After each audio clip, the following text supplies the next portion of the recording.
Lévy, bienvenue. Aujourd'hui, j'en suis certain, c'est un privilège que nous avons de pouvoir rencontrer Pierre Dansereau.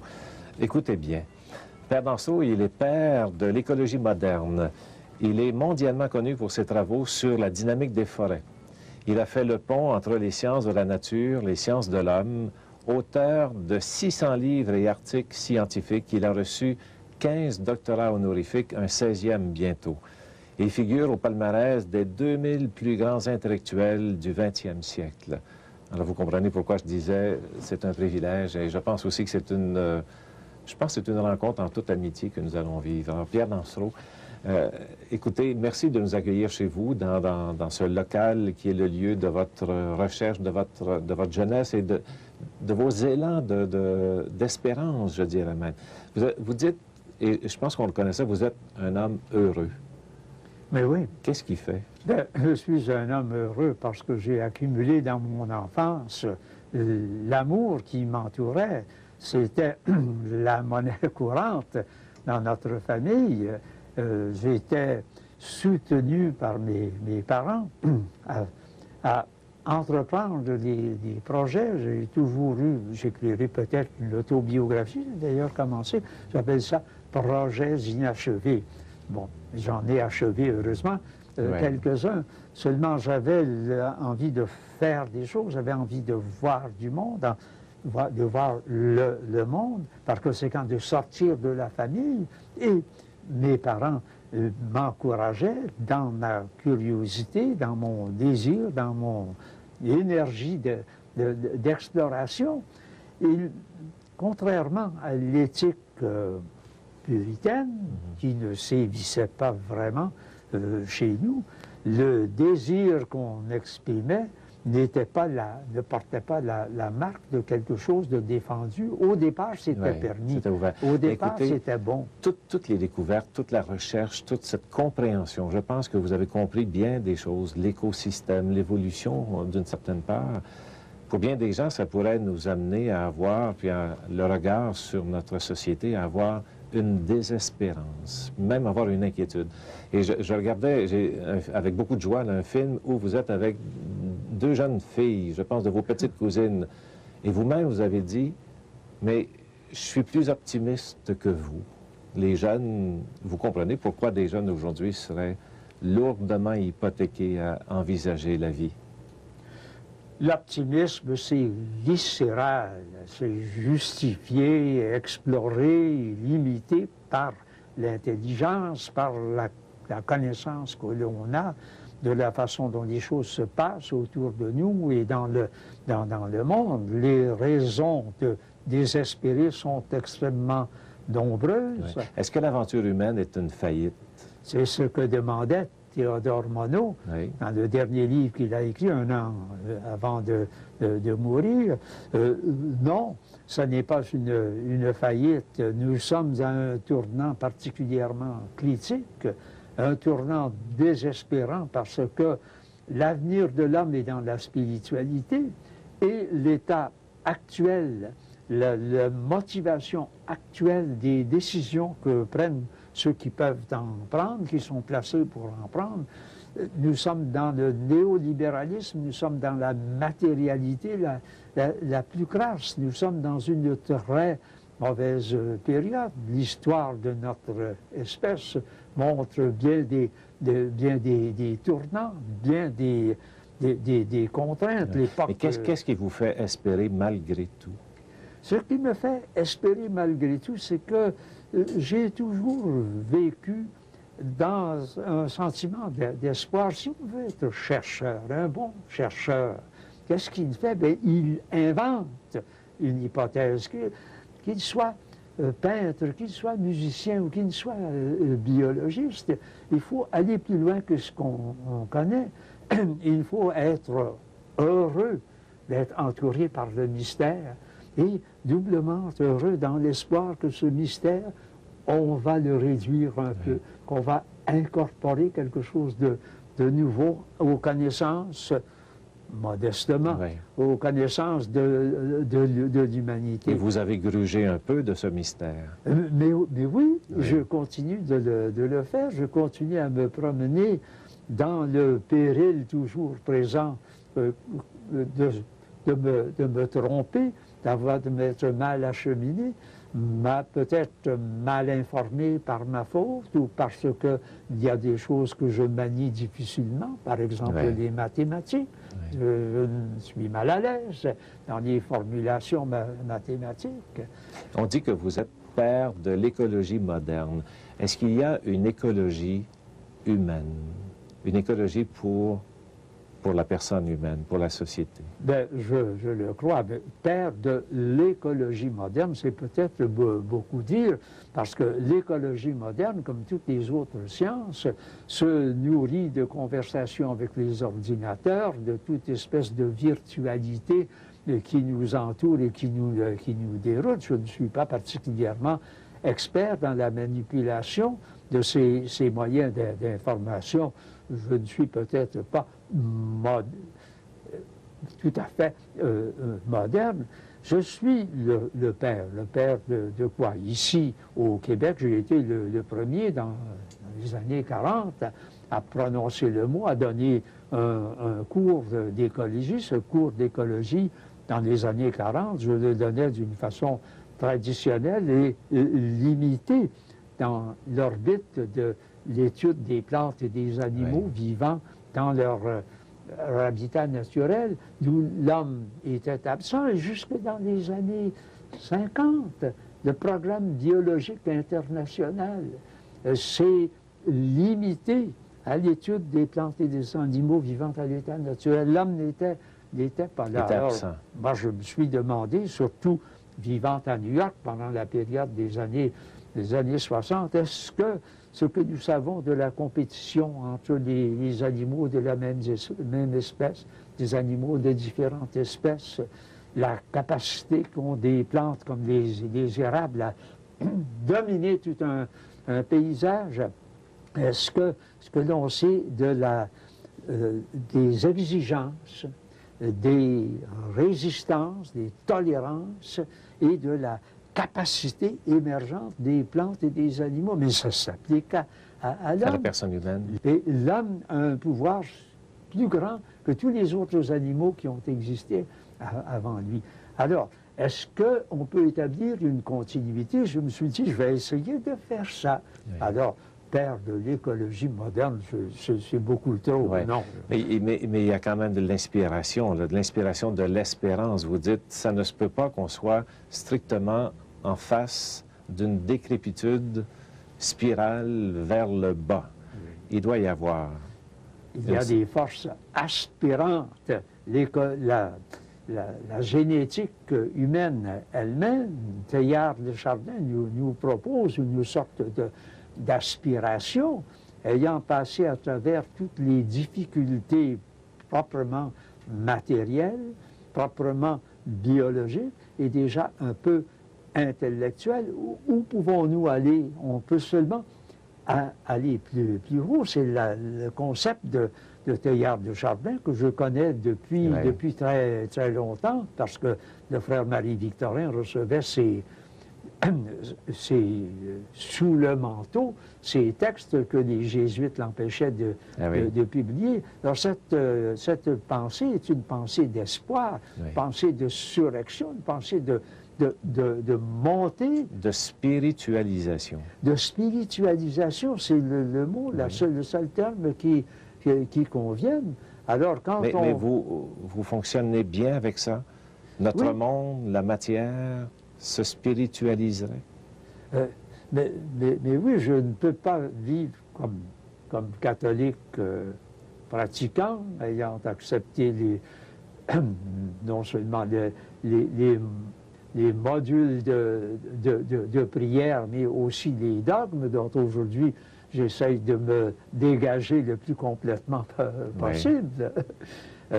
Cette présence de la spiritualité et entre autres le phénomène de la communion des saints, la présence réelle en moi de mes parents qui m'ont lancé dans la vie, dans l'amour, mais dans la discipline aussi. Je ne faisais pas n'importe quoi, n'importe où, n'importe comment. Cet appel au contrôle de soi, et ils l'ont inspiré, autant, peut-être plus encore, par l'exemple que par la prescription, par la discipline organisée. Est-ce qu'on peut parler, M. Dansereau, que votre recherche, votre découverte, en fait, et votre regard sur ces phénomènes ascendants, aspirants dans la matière, dans l'écologie, est-ce que ça peut aider votre regard de foi?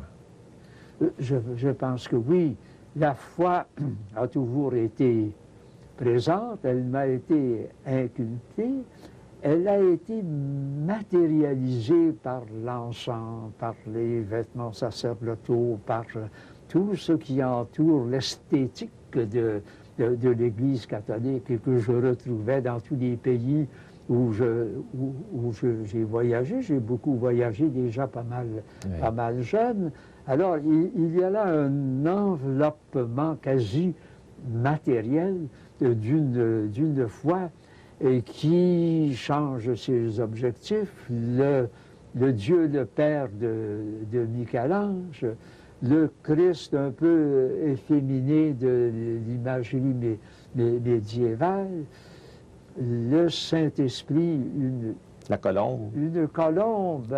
Vous laissez tomber. Non, ça, je me suis dégagé sans ressentiment en me disant pas on m'a trompé. Ben non, on m'a pas trompé, on m'a transmis un héritage et dans cet héritage, moi, je choisis ce qui est conforme à mes perceptions. Mais votre science vous aide à faire le ménage et à mieux situer certaines pistes? Décidément, parce que ma science me porte à explorer. On se demande au tournant du siècle quelles seront les grandes découvertes du 21e siècle.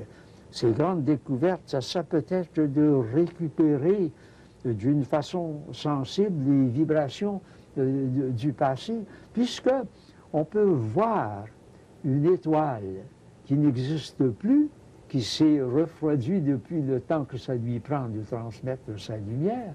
Est-ce que tout ce qu'on a fait, tout ce qu'on a dit, même, n'est pas enregistré dans la matière? Et est-ce que nous n'aurons pas, dans 50 ans, dans 200 ans, je n'en sais rien, est-ce que nous n'aurons pas la capacité de récupérer, d'entendre Jules César dire « Veni, vidi, vici », d'entendre Jésus lui-même dire « Aimez-vous les uns des autres ». On m'entendra, moi, dire à ma femme que je l'aime.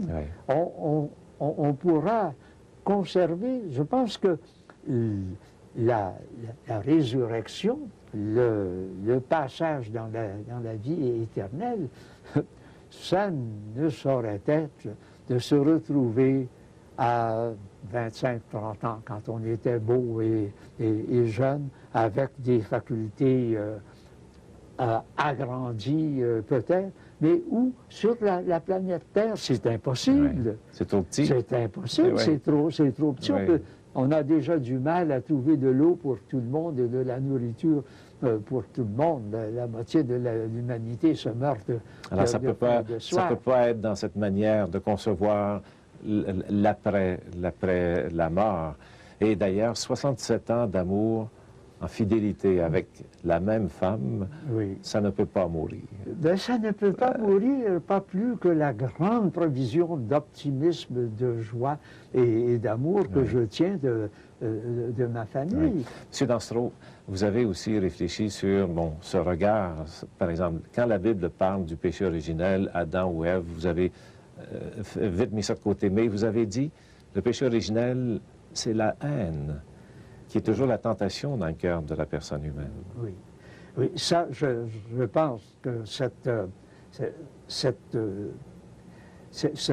ce malheur dans la vie qui porte les individus à haïr plutôt qu'à se soumettre à un état de choses inévitable à court terme, et de partager l'amour avec ceux qui nous oppriment, avec ceux qui nous trahissent, avec ceux qui nous mentent et qui nous ont trompés, avoir pour eux un sentiment de compassion, se dire je ne voudrais pas tromper, je ne voudrais pas mentir, si je l'ai fait, je m'en repens, mais je ne suis pas obsédé pour autant, mais la perspective que j'ai sur ce que veut dire le mensonge, ce que veut dire la haine, il faut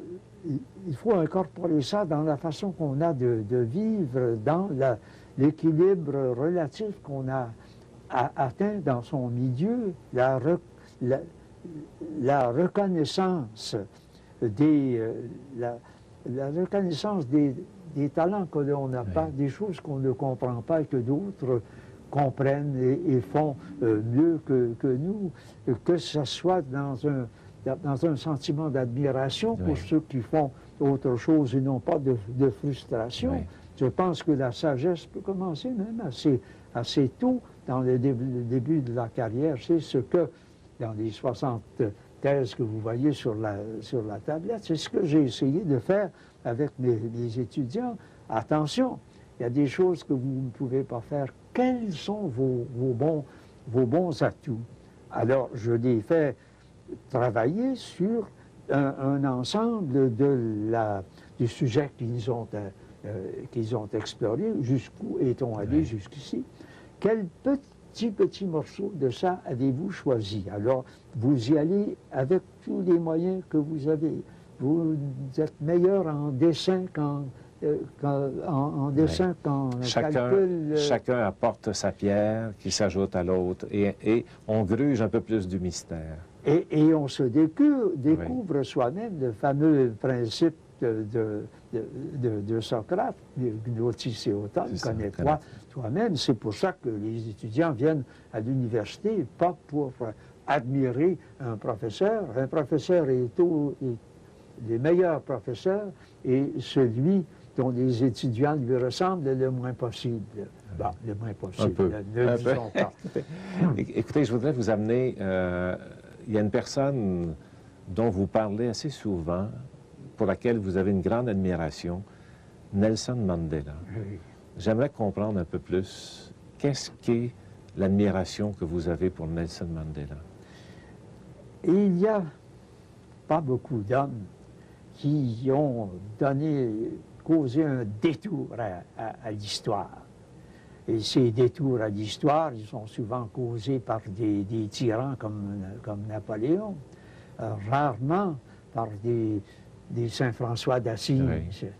Nelson Mandela est un peu s'apparente à François d'Assise. Nelson Mandela était en face d'un processus historique, l'apartheid, qui devait historiquement se délier sous la pression des peuples de la Terre, surtout des peuples puissants, démocratiques en même temps, de briser l'apartheid. Et on lui avait dit, mais il y aura un bain de sang, et tout le monde disait, mais oui, il y aura un inévitable. Bain de sang.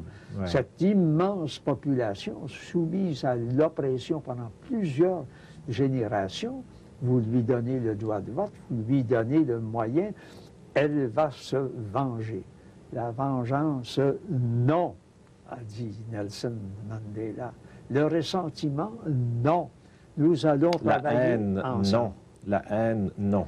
La Dans haine, le sens qu'on parlait tantôt. Oui, parce que c'est... La tentation ultime, qui est péché originel. Nelson Mandela, ce que je comprends, vous dites, il n'a pas voulu se laisser aller dans la spirale de la haine. Non, c'est ça. Il a dit, c'est dans la spirale de la haine descend, la spirale de l'amour monte. Oui. Et il a dit, notre pays a des ressources considérables, et c'est vrai.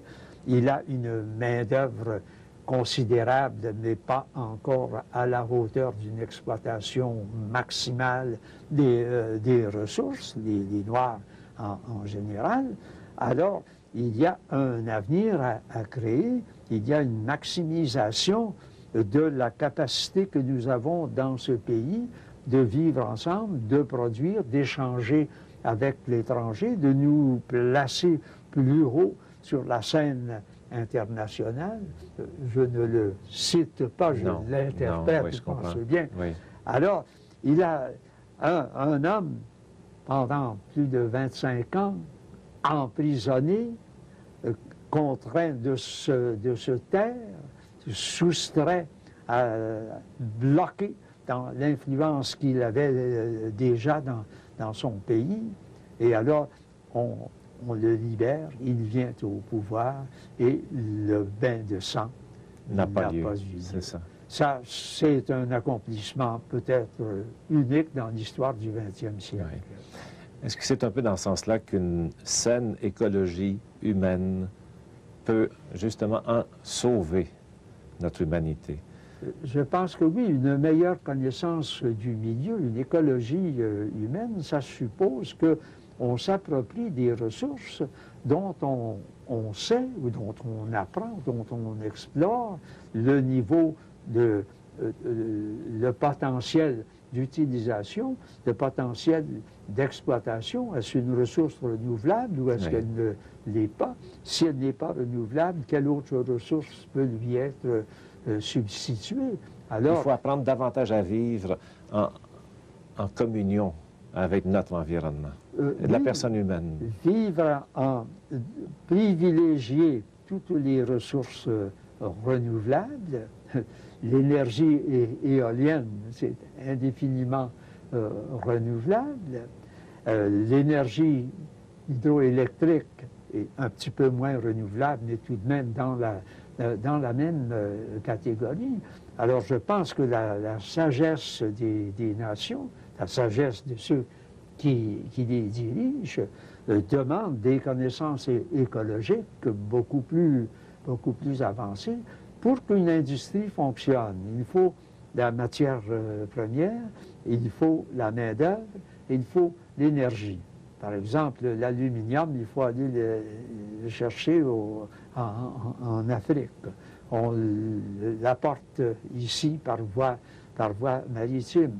On le transforme au Saguenay, où on avait une main-d'œuvre jadis bon marché, aujourd'hui plus coûteuse, et puis on produit des lingots, puis on exporte une nouvelle matière première au lieu d'exploiter cette même matière première et de faire au Lac-Saint-Jean des casseroles et pas des lingots.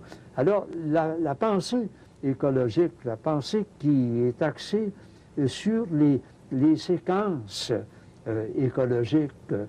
La tasse de café, ça ne vous coûte pas cher, hein, la tasse de café. C'est l'exemple que je donne depuis des années à mes étudiants. On a enfin la récompense. Vous avez peut-être acheté du café équitable. Exact. Alors, ça répond à une idée écologique. Le café, la graine est semée, l'arbuste croît, la récolte est faite, elle est ensuite séchée, puis torréfiée, puis transporté, puis empaqueté, finalement vendu. Alors, il y a 14 opérations différentes à qui on disait la prière bénissez-nous, mon Dieu, ainsi que la nourriture que nous allons prendre. Bénissez ceux qui l'ont fait. Eh bien, voilà, la tasse de café, pensons non seulement à bénir ceux qui l'ont fait et qui continuent à être des esclaves, de leur donner une partie du profit. C'est ce que fait le café équitable qu'on trouve actuellement. Voilà un bel exemple de l'application de votre compréhension du système écologique. Et voilà aussi une belle compréhension de la grandeur de la personne humaine. Quand elle s'en donne la peine. Quand on s'en donne la peine, quand on est motivé, mais à l'heure actuelle, le confort et l'indifférence, Denis Arcand l'a bien a bien monté. Il y a une suite bientôt, paraît-il. Pour le film, oui. Alors, c'est ça le grand péril. Monsieur Dansereau, merci beaucoup. Et c'est un système écologique aussi. Dans la forêt, il y avait un chêne. Et on a coupé une partie de ce chêne. Il y a un artisan, Denis Lefebvre, qui a modelé ce crayon fait en chêne. Donc, je pense que pour vous, il doit prendre une signification toute nouvelle. Et ça, c'est du bois de rose, mais fait pour Pierre Dansereau. Pierre Dansereau, merci beaucoup. Merci, Marc Hubert, merci. Merci. Et que votre jeunesse soit toujours aussi florissante, remplie de cet amour aussi dont vous nous avez fait part. C'est la grande motivation. C'est ça qui compte, l'amour. Merci beaucoup.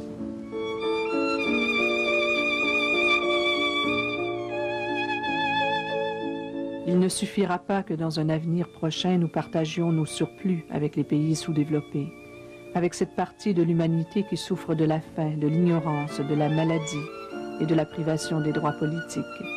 Il ne suffira pas que nous leur donnions ce que nous avons en trop et ce que nous gaspillons. Nous allons être obligés de nous serrer la ceinture si nous avons la ferme volonté d'arriver à un nouveau partage.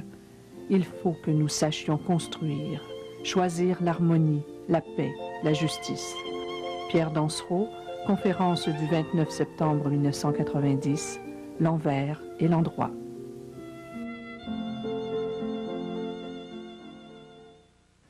Il y a quand même une certaine urgence dans les propos de, je dis, ce grand philosophe, ce grand humaniste, Pierre Dansereau. Je ne sais pas si vous l'avez remarqué, mais j'ai été impressionné par cette rencontre.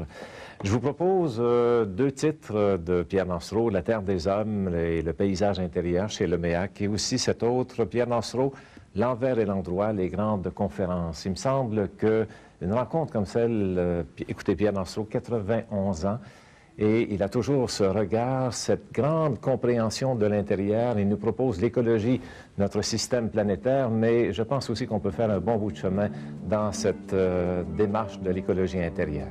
La semaine prochaine, Oumar Akhtouf, il est professeur aux hautes études commerciales. Vous pouvez aussi nous écrire. Hein? L'adresse apparaît à l'écran, 1600 de Lorimier, Montréal, H2K 3W5. Et nous sommes en train aussi de vous préparer un rendez-vous pour Noël. Il y aura Claude Lafortune, une invitation, là, la très belle histoire de Noël au musée Juste pour rire. Bonne semaine!